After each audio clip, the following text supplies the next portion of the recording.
All right, today's video, we got the portfolio update. It's been I missed a week. So we're sitting at, I think this is week 13 of the dollar cost average. Don't fuck this up thesis from Raoul Pal and the virtual bacon altcoin portfolio. Stay tuned.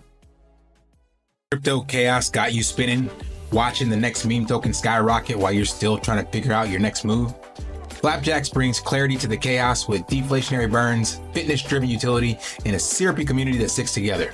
This isn't just another token, it's a movement. Why stress when you can stack? Flip the game with Flapjacks at flapjacks.xyz.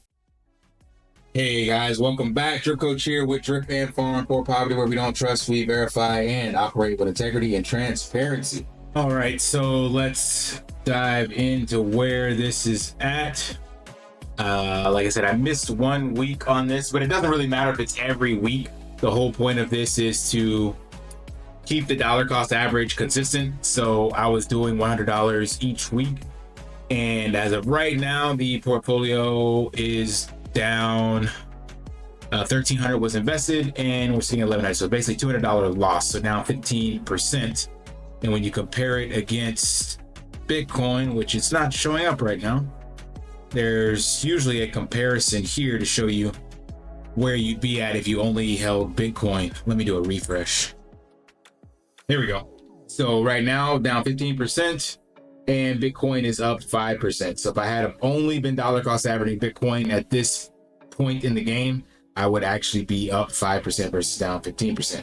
But again, that is the whole point of a portfolio, is to be able to capture upside and downside. So since we haven't seen the melt your face altcoin run, then it's to be expected that Bitcoin is still dominating and all the gains are in Bitcoin. Everything else that we're seeing in the altcoin, specifically in the Memecoin, is just player versus player OGs that have been in the different cycles for a while, and they're just moving money around. So it's not really the new money that is filtering in through the ETFs and nation state adoption for Bitcoin. None of that is really, it's definitely not making its way over to Pump.Fund. The sovereign wealth fund in Abu Dhabi is not checking out the next meme coin from Javier Milei, right? So that money is not here. And it will, even when it does, some of that money move into some of the alts, it's gonna move into the functional utility altcoin and alt token markets. So you won't see it in your memes. Memes is the last place that it moves to. So we haven't had it happen as of yet in this cycle. So basically all this is just saying that if I would have held Bitcoin right now, I'd be up. And because I've allocated into other positions, I'm down more, such as meme tokens and Solana and Sui.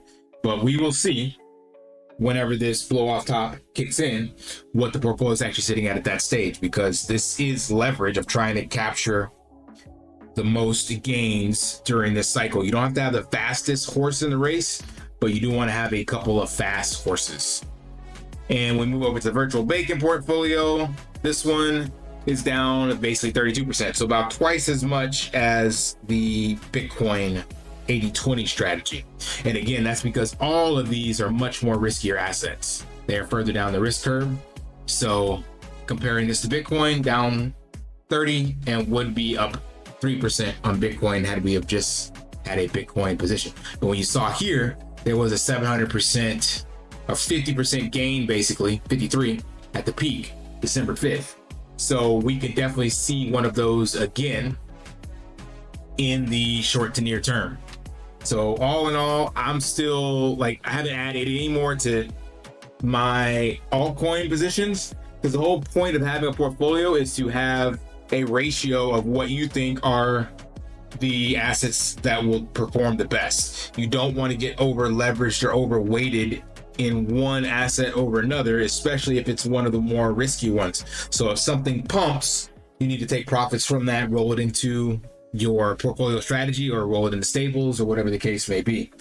So as of right now, I still have my existing position on these alts, as well as some other alts that weren't in here. This was actually portfolio number 2. My other one doesn't exist. It kind of was here.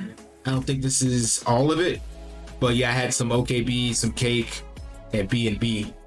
So This is the old portfolio or some of the old alts from last cycle.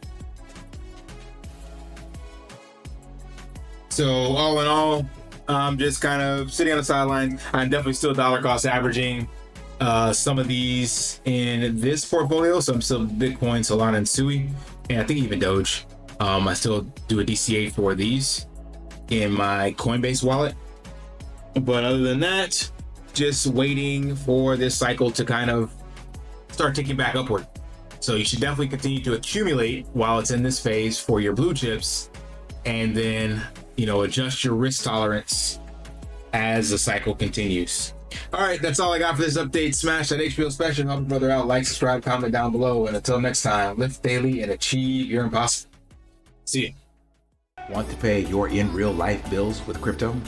How about send crypto directly to anyone with a bank account? Spritz Finance is a decentralized solution to be your own bank and connect your crypto earnings to real world bills and payments. They do not take custody of your assets and allow support on multiple blockchains and Web3 wallets. Sign up below using my referral link and you will get $50 back when you make your first $50 bill payment with crypto. Additionally, I will be using referral bonuses to airdrop, donate, or burn based on community feedback. Sign up now.